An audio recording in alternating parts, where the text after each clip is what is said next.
За хүний хоолны туршил бол үндсэн 2 давраас зохицуулдаг. Нэг нь болохоор үлслийн давар буюу гралин, нөгөөх нь цагдалын давар буюу лептин гэсэн 2 давар ялгардаг.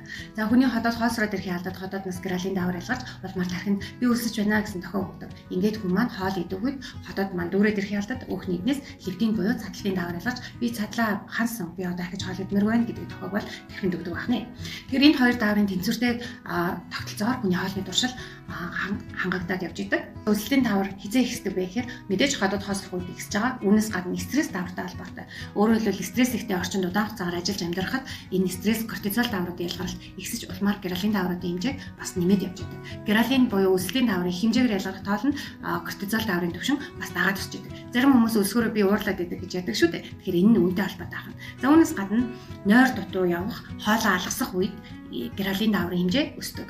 За өөрөөр хэлбэл одоо хоолоо ерөөс тогтмол цагт иддэг хүмүүстээр гралин даврын хэмжээ тогтвортой байдаггүй учраас нэг бол маш их хэмжээтэй ихсэж их хэмжээтэй идэх шалтгаан болдог. А нөгөө бол энэ даврын хэмжээг ялгархан болоод хоол идэх дуршилгүй болдог байна. Дөөхний дэс ялгарч байгаа шүү дээ. Тэгэхээр бинжийн өсөх тусмаа энэ лептин даврын хэмжээ улам ихсдэг. Улам ихсээд байнга тархинд би цацсан, би босоо гэдэг тохиол байнга өгöd хахаар тархи маань үүнийг мэдрэх мэдрэмж нь буюу одоо лептин даврын мэдрэх чанар маань буурчдаг. Тэгэхээр бид нар их идсэн ч цадалтаа удаан мэдэрдэг болчихж байгаа маа. Тэгэхээр бинжийн ихсэх тусмаа хоолны туршил ихсээд байдаг маань энэтэй холбоотой байна. За тэгэхээр бинжингээ хасъя гэвэл энэ 2 даврынхаа учрыг олох нь шүү дээ.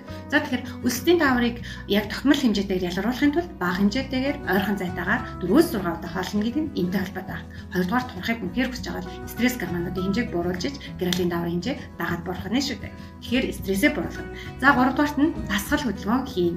Яагаад дасгал хөдөлгөөн хийн гэж хүмүүс турна гэхээр L-карнитиныг хэрэглэдэг. Гэтэл L-карнитин гэдэг чинь өмнөдөө өөхний хүчлийг, чөлөөт өөхний хүчлийг митохондор руу зөөх үүрэгтэй зөвөрлөгч. Хэрвээ та L-карнитины хэмжээтэйгээр ууж байгаа ч гэсэн ямар нэгэн дасгал хөдөлгөөн хийхгүй бол тэрийг энерги рүү хувиргах үүрэгтэй митохондор маань ажиллахгүй гэсэн. Тэгэхээр заавал дасгал хийх. Дасгал хийхдээ 7 хоногт 2 удаа хамгийн багадаа 45 минутын дасгал. Тэгээд хөлс гаргасан буюу энерги зарцуулсан дасгал хийжээж та туурнаа. За дараа нь цадалын даврын мэдрэг чанараа өсгөхийн тулд бид нар яах ёстой вэ гэхээр өөхөө багасгах хэрэгтэй. За үүнээс гадна хүнд хоолны туршлыг бууруулахад бас нэг аюу гоё асуудал байгаа. Тэр юу гэж маш энгийн зүгээр ус уух. Үнэхээр ингээд 4-6 удаа ойр ойрхон зайтай эрүүл зөв хооллоод тэгээд яг өсөх мэдрэмж төрөх үедээ та ус уучих юм бол хамгийн багадаа 100 мл бүлээн ус уусгаад таны өсөх мэдрэмж ажимдаад багасч чаддаг. Өөрөөр хэлбэл ходоод маань агуулмжтай болчоор гралин даврын хэмжээ нь дагаад бурчнаа гэсэн үг. За хоолны туршлыг зохицуулахад нэмэлтээр би та бүхэнд Slim Figure гэдэг бүтээгдэхүүнийг хэрэглэхийг зөвлөж байна. За тэр Slim Figure дотор гол нь карцино камбожо гэдэг жимс агуулж байгаа. Мөн одоо өөхний хүчлийг шатаахад оролцох L-карнитин ч гэсэн агуулж байгаа. А дээрэс нь нэмээд одоо хүн ер нь бас ихчийн нэмээд ирэхээр бодис салцны алдагдууд үүсээд шим хичээлийн даалт өсгөхийн орсон буюу олон төрлийн аминдын мэрцийн дутагдал бас давхар орсон байдаг учраас тэр дундаа мультивитаминуудыг хавсаргаж хэрэглэж болно. За тэгээд мультивитамин үнэхээр хэрэглэж амжихгүй байх юм бол цэлийн цайрыг бас нэмэлтээр хэрэглэе. За тэгээд хоромыг бас хэрэглэхийг зөвлөсөн байдаг байгаа шүү.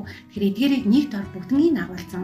Тэгээд аюулгүй тунгаар агуулсан гэвэл Slim Figure гэх бэлтгэл байгаа. За Slim Figure-ыг та яг турхаар одоо хоолны туршлаа яг зохицуулъя гэж бодж ивэл Slim Figure-ыг эхний 7 хоногт өдөр болгон 2 шахамлыг уун. Харин 2 дахь 7 хоногоос эхлээд өдөрт 1 шахамлыг уун. Заавал 7 хоногт 3 удаа 30 минутаар дасгал хийн. За тэгээд өдрийн хооллолтыг 4-6 удаа болгож ойр ойрхон зайтай бага хэмжээгээр хооллоо тавил гралин буюу үлслийн давраа бид нэр зохицуулна. Дээрээс нь цадалын давраа зохицуулах боломжийг бий болгож байгаа шүү. Илүү дэлгэрэнгүй мэдээлэл авахыг хүсвэл та 9 гэж комент үлдээгээрэй.